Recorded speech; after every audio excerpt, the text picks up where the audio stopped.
Hey guys, it's Haley and welcome to another bookish video.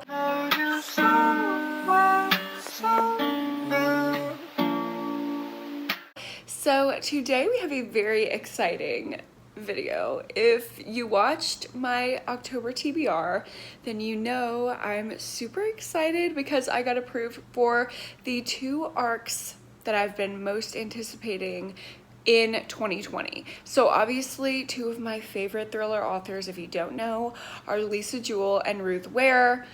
I don't know what it is about their books. Even if other people don't like them, I just think they're such a fun time. Like, okay, the killer was predictable. I don't care. I had a fun time reading it.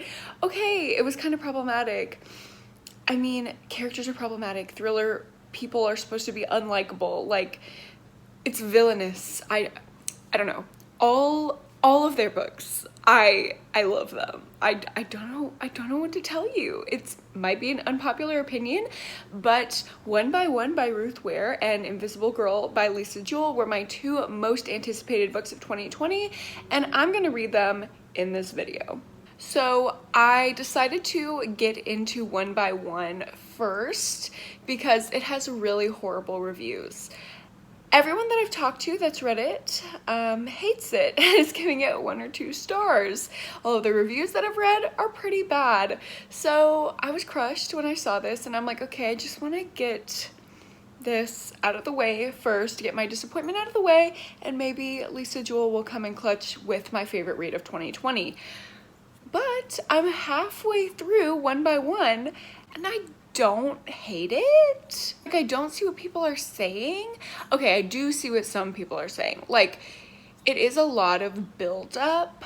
So it was about a quarter of the book had passed before you actually get into the big event that starts the book. So I can understand why people are mad about that, but I think the pacing is good after that.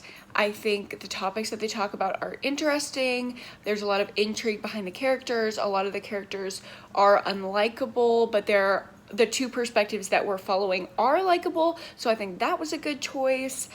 I have guesses as to who the murderer is, but I don't really know. Like, a lot of people are saying they guessed it right off the bat. I'm usually really good at guessing who the killer is in thrillers, but I have a couple options, but I don't know exactly who it is.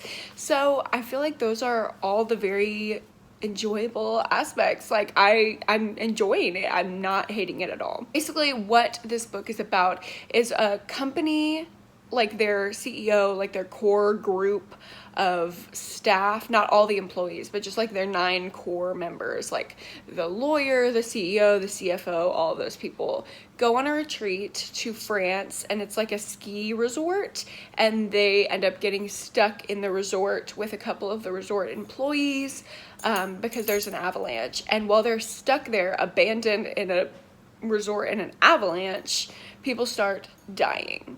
So obviously there's a killer in their midst, but they're stuck. They can't go anywhere. They can't escape. They don't know who it is. People are getting picked off and they don't know why. So I think that's a really cool concept and I really like it. It's giving me a lot of Agatha Christie vibes. Right now, as I'm reading it, just being halfway through, it's about a 4-star book for me. It's definitely not my favorite of Ruth Ware's work, but it has the signature Ruth Ware like dry humor, which I love from British thriller authors, and I don't know. It's fun. It's a fun time. It's a murder mystery. It doesn't have to be that deep. It doesn't have to be that twisty. I know I'm the queen of thrillers and I like a good crazy twist, but sometimes I like a good, predictable, fun murder mystery. I don't know. I don't know what to tell you. Might be a super unpopular opinion. Maybe I'm just biased because I love Ruth Ware. This is not my favorite of Ruth Ware's writing. I can already tell you that. But I don't hate it as much as people are saying that they do. So, yeah. I don't know. This reading vlog is going to be a fun adventure. We'll see where it goes. I will update you if I get more into it later. Right now, me and Cameron are about to go on a hike, so I will probably bring you with us and you can see some of our day. And then if I read more, I'll let you know if I have further thoughts. If I end up hating it, we'll see.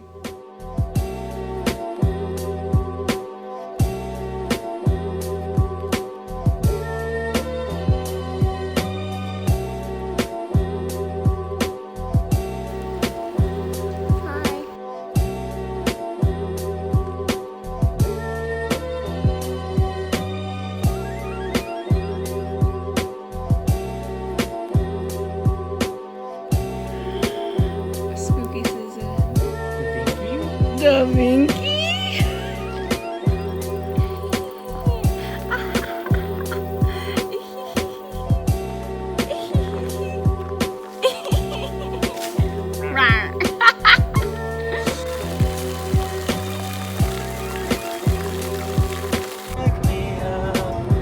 When September ends.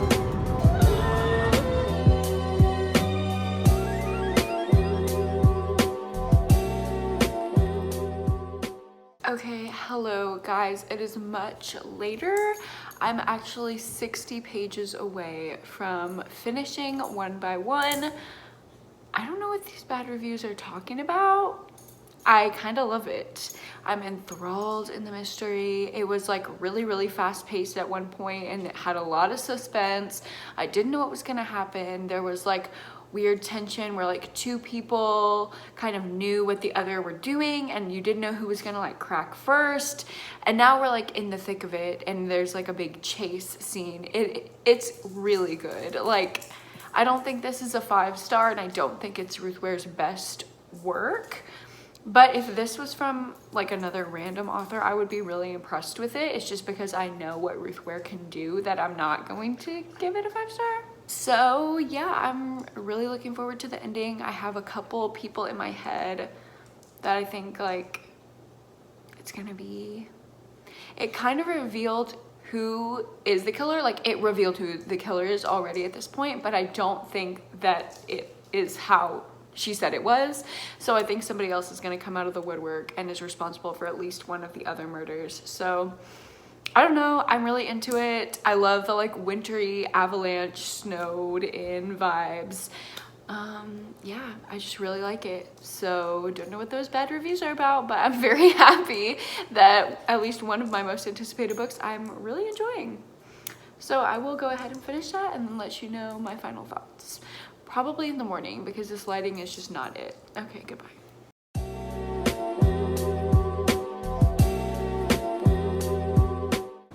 Hello guys, good morning. Wow, I just realized the amount of tie-dye that I'm wearing in this vlog is insane. It's a fall trend, I guess. I don't know what else to say. I'm just gonna sit here and drink my tea with you and tell you what I thought about One by One by Ruth Ware. So I ended up giving it a 4 out of 5 stars. I did end up predicting everything that would happen, but I don't think that that's a bad thing necessarily with thrillers. A lot of people are like, oh, well, I guessed the killer like so early on. It's horrible.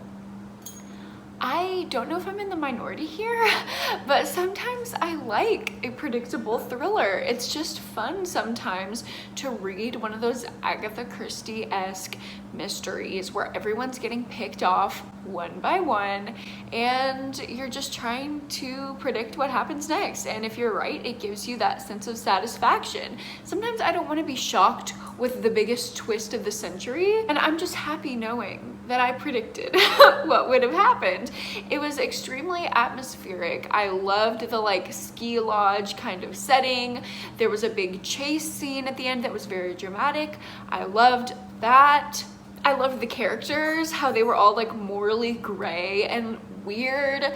The only thing that I can totally see from the reviews and that I actually referenced in the last vlog clip that I filmed and is the reason why I knocked off a star, and this is not a 5-star book, was because after the murderer was revealed, which I did get right, I was expecting there to be another twist. Like the murderer, I think I said in the last vlog clip, I thought that the murderer like murdered everyone except for one person, and there was like, you know, an Agatha Christie kind of plot twist where it's like, oh no, someone else took advantage of someone going around and killing people and killed someone else, you know, that kind of thing.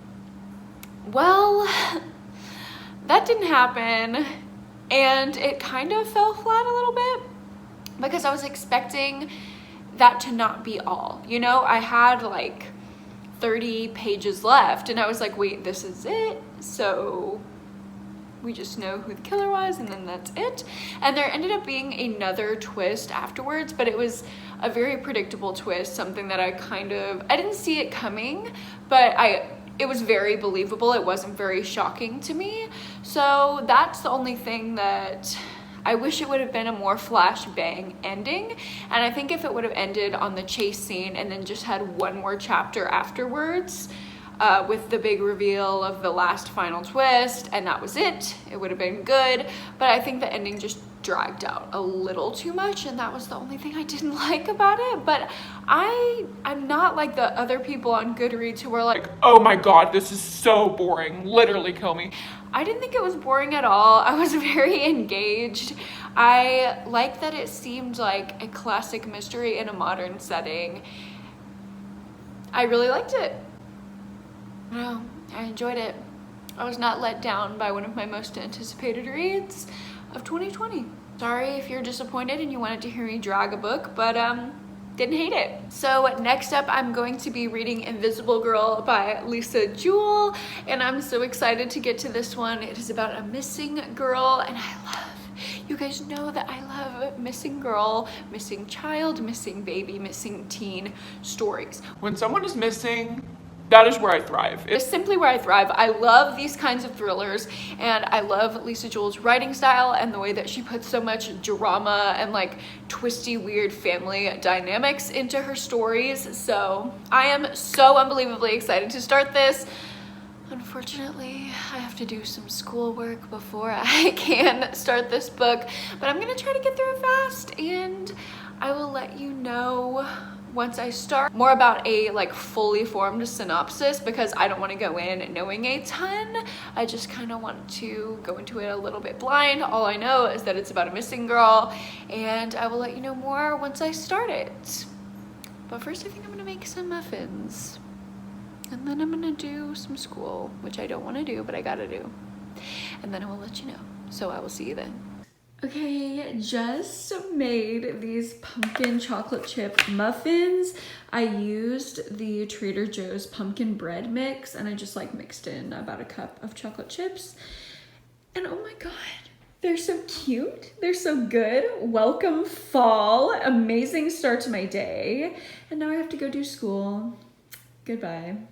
Hello vlog, I am on the floor because I just finished filming another video, which is a tag video that you will see.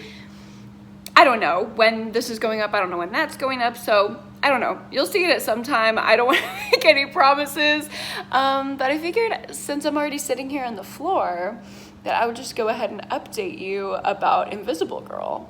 Can I shake the camera anymore? Oh my god. Okay. Sit up, ladies. So, Invisible Girl. I am on part 2 now, so I'm about 140 pages in out of 550 pages, and it's not actually that long of a book. I just have it as an ARC, so it's an ebook, so it's like weird. You know how the pages are weird on ebooks? Yeah. Anyways, I'm at part 2. I'm absolutely loving it. British domestic thrillers written by Lisa Jewell. This is my taste, okay? She may not have the most immaculate of tastes in the opinions of others, but in my humble opinion, I do believe that this book, is she my favorite of 2020? Is this my favorite thriller of 2020? Literally, like, so many twists have already happened. So many like unexpected, like, oh wait, you're that person. So many like, oh wait, you're that. Whoa, okay, y'all are connected. So many of those things have already happened and like been revealed just in the first quarter of this book that I'm like, I'm overwhelmed already, which is what I love about Lisa Jewell books. They're all like twisty and connected, and all the characters that you're following, which I love multiple perspective thrillers. You guys know this. We're following 3 perspectives so far, and all of them are like interconnected, but you don't know exactly how it is, and then you're finding out. It's so good. So now that I'm a little bit into it, I'm gonna go ahead and tell you guys what it's about. So you're basically following 3 perspectives.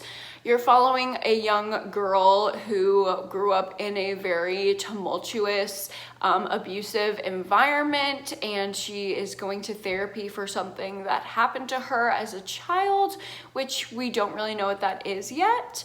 You're also following a British housewife who's concerned for her teenage daughter because in their neighborhood there are like sex crimes happening, rapes, assaults, kidnappings, and she's just worried about her teenage daughter and going about life. She's also having marriage problems.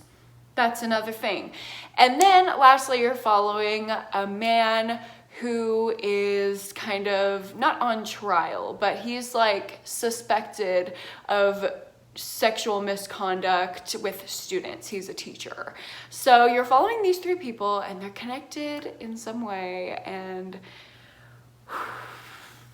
I don't want to give any spoilers, but I already really love this book.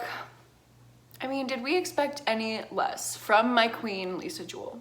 Did we expect any less? No.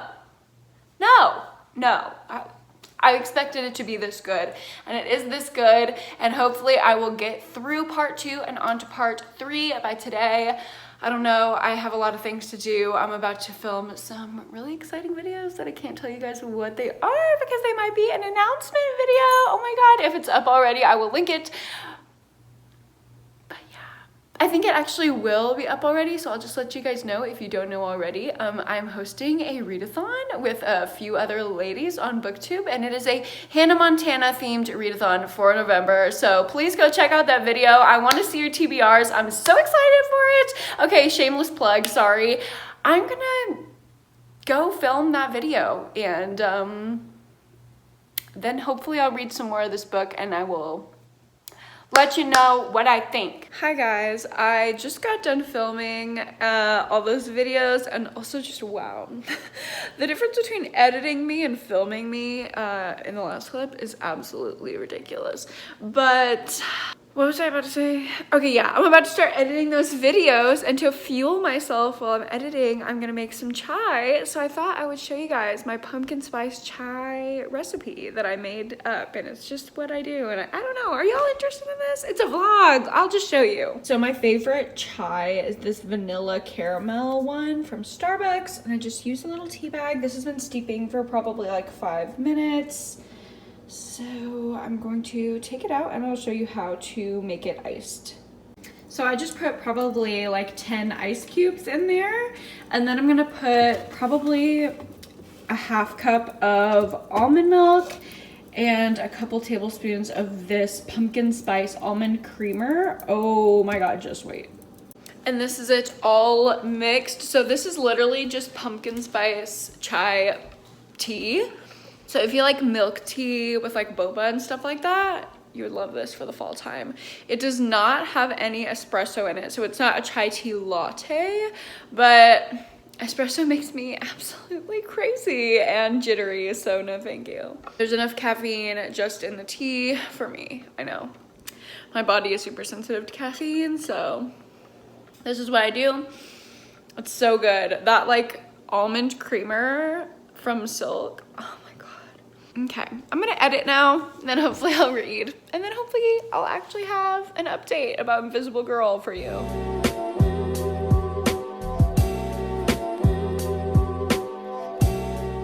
Hello vlog, it is a late night update, and I'm gonna be speaking really quietly because all of the people and puppies in my house are currently asleep.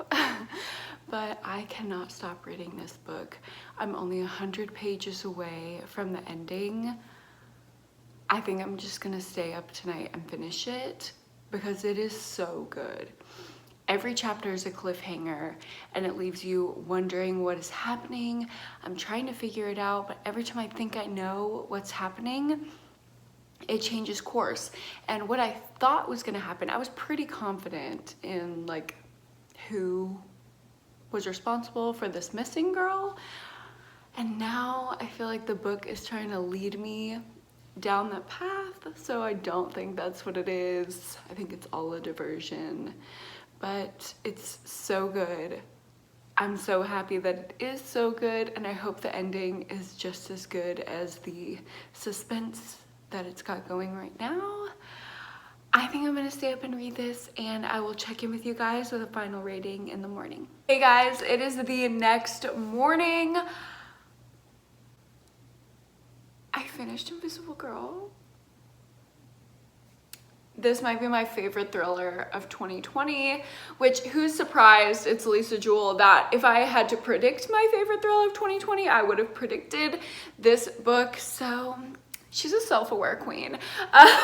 But I really loved Invisible Girl. I gave it 5 stars. The ending was exactly what I was looking for in One by One that I just didn't get, which was like, you think you have it figured out, and then something's just revealed that's like, oh, okay, so it's like that. Okay, so, okay. You know, like, love when thrillers are slightly unresolved at the end. Like, I don't like it to be tied up in a nice little bow, but I also don't like a really ambiguous ending. My favorite thing is when you think it's gonna be tied up in a nice little bow, and then there's one more chapter that's just like, oh, shit, what? Like, that amount of chaos is what I'm looking for in a thriller. And I feel like Lisa Jewell always does that so perfectly, and it's why she's one of my favorite thriller authors. So I'm so happy to report that I gave it 5 stars. The writing and the character development was phenomenal, exactly what I would expect from Lisa Jewell. There's a lot of like London town, I guess, references. Happened in London. In London! I just like hearing about things that happen in like the little suburbs of London. I don't know. These are just the kind of things I like to read about. And yeah, I love it. The like main girl who went missing, oh, I love her so much. I want to be like her older sister. I want to just hug her. I love her so much. All of Lisa Jewell's characters are like very morally gray, which I like, because that's how people are. Like, there's no person that's all good or all bad, at least in my opinion. So I like that you can understand why the characters do the bad things they do, even though they're not necessarily bad people. I could talk about this book for so long, but I'm gonna shut up because I know this is probably a little bit of a long video. I feel like I've been rambling in all of these clips, but I'm just happy that I gave my 2 most anticipated reads of this year a 4-star and a 5-star. Like, I feel like that's pretty good. And One by One is not as bad as the reviews are saying. So that's stupid. Don't listen to that. That's gonna be it for today's video, guys. Thank you so much for watching this vlog, and don't forget to like this video if you liked hanging out with me, and subscribe to my channel if you haven't already. I will see you guys in the next one. Bye.